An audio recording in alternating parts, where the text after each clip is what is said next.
एक चुटकी जहर रोजाना। गीता नामक एक युवती का विवाह हुआ और वह अपने पति और सास के साथ ससुराल में रहने लगी।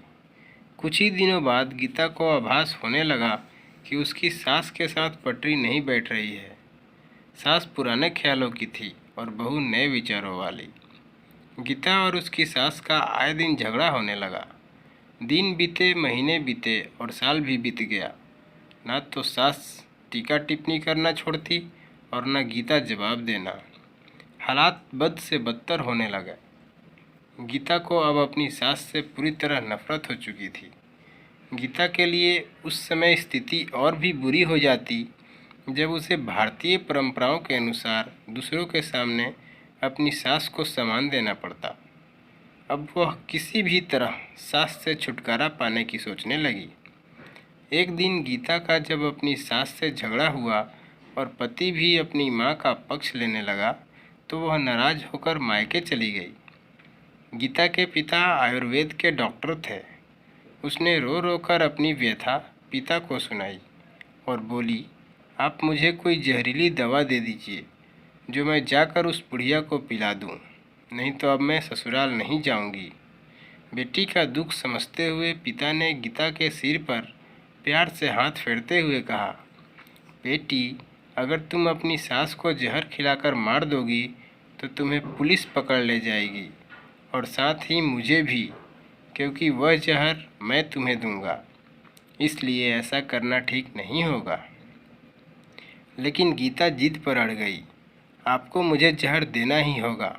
अब मैं किसी भी कीमत पर उसका मुंह नहीं देखना चाहती। कुछ सोचकर पिता बोले, ठीक है, जैसी तुम्हारी मर्जी, लेकिन मैं तुम्हें जेल जाते हुए भी नहीं देख सकता।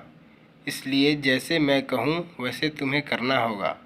मंजूर हो तो बोलो, क्या करना होगा? गीता ने पूछा। पिता ने एक पुड़िया में जहर का पाउडर बंद कर गीता के हाथ में देते हुए कहा, तुम्हें इस पुड़िया में से सिर्फ एक चुटकी जहर रोज अपनी सास के भोजन में मिलाना है। कम मात्रा होने से वह एकदम से नहीं मरेगी, बल्कि धीरे धीरे आंतरिक रूप से कमज़ोर होकर 5-6 महीने में मर जाएगी। लोग समझेंगे कि वह स्वाभाविक मौत मर गई। पिता ने आगे कहा, लेकिन तुम्हें बेहद सावधान रहना होगा ताकि तुम्हारे पति को बिल्कुल भी शक न होने पाए, वरना हम दोनों को जेल जाना पड़ेगा। इसके लिए तुम आज के बाद अपनी सास से बिल्कुल भी झगड़ा नहीं करोगी, बल्कि उसकी सेवा करोगी।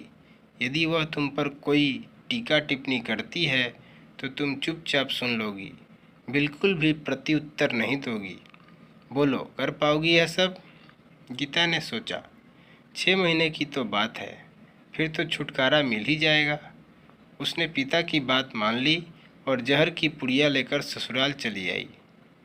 ससुराल आते ही अगले ही दिन से गीता ने सास के भोजन में एक चुटकी जहर रोजाना मिलाना शुरू कर दिया। साथ ही उसके प्रति अपना बर्ताव भी बदल लिया।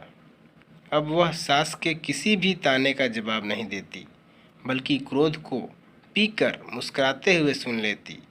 रोज उसके पैर दबा दी और उसकी हर बात का ख्याल रखती। सास से पूछ पूछ कर उसकी पसंद का खाना बनाती, उसकी हर आज्ञा का पालन करती। कुछ हफ्ते बीते, सास के स्वभाव में भी परिवर्तन आना शुरू हो गया। बहू की ओर से अपने तानों का प्रत्युत्तर न पाकर उसके ताने अब कम हो चले थे, बल्कि वह कभी कभी बहू की सेवा के बदले आशीष भी देने लगी थी। धीरे धीरे 4 महीने बीत गए। गीता नियमित रूप से सास को रोज एक चुटकी जहर देती आ रही थी, किंतु उस घर का माहौल अब एकदम बदल चुका था। सास बहू का झगड़ा पुरानी बात हो चुकी थी। पहले जो सास गीता को गालियाँ देते नहीं थकती थी, अब वही सास आस पड़ोस वालों के आगे गीता की तारीफ़ों के पुल बांधने लगी थी। बहू को साथ बिठाकर खाना खिलाती और सोने से पहले भी जब तक बहू से 4 प्यार भरी बातें न कर ले, उसे नींद नहीं आती थी। 6ठा महीना आते आते गीता को लगने लगा कि उसकी सास उसे बिल्कुल अपनी बेटी की तरह मानने लगी है। उसे भी अपनी सास में माँ की छवि नजर आने लगी थी। जब वह सोचती कि उसके दिए जहर से उसकी सास कुछ ही दिनों में मर जाएगी तो वह परेशान हो जाती थी। इसी ऊहापोह में एक दिन वह अपने पिता के घर दोबारा जा पहुंची और बोली, पिताजी, मुझे उस जहर के असर को ख़त्म करने की दवा दीजिए, क्योंकि अब मैं अपनी सास को मारना नहीं चाहती।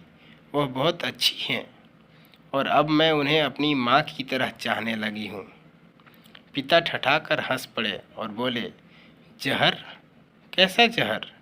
मैंने तो तुम्हें जहर के नाम पर हाजमे का चूरन दिया था। हा हा हा। तो दोस्तों, बेटी को सही रास्ता दिखाएं, माँ बाप का पूर्ण फर्ज अदा करें। तो दोस्तों, हमारी कहानी अच्छी लगी तो हमारे वीडियो को लाइक करें, और अगर आप हमारे चैनल पर नए हैं तो हमारे चैनल को सब्सक्राइब करके बेल आइकन दबाकर ऑल पर टैप करें, जिससे आपको वो हर वीडियो का नोटिफिकेशन मिलता रहेगा जो हम अपडेट करते हैं। Thank you for watching.